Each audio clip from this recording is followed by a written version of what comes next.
Girls, today we are talking about the differences between the front end and the back end, but we are explaining it using makeup terminology. The back end is everything underneath that makes the look actually work.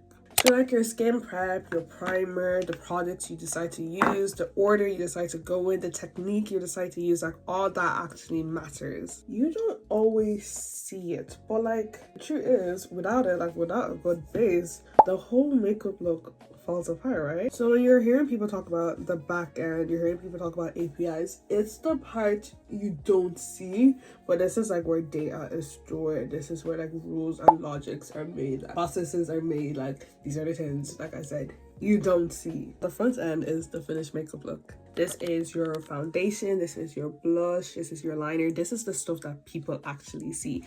And on your app or website, this will be the thing that people interact with as well. And this is your presentation layer. This is the visual experience. So like a good front end with a bad back end is like, okay, this looks good, but it breaks. But like a bad front end with a good back end, it's like, okay, it works fantastic, but like nobody really wants to see that. Like the app could work perfectly fine, but like if it doesn't look good, you know, when you click on some websites and you're like, this looks a bit dodgy, I'm not gonna use it, you know, that type of way. Now some developers have a preference for the front end. You know, they like the design, they like the interaction, they like the polishing parts. They just love the front end, they like the visuals. And some like the back end, they like the systems, they like the data, they like the logic.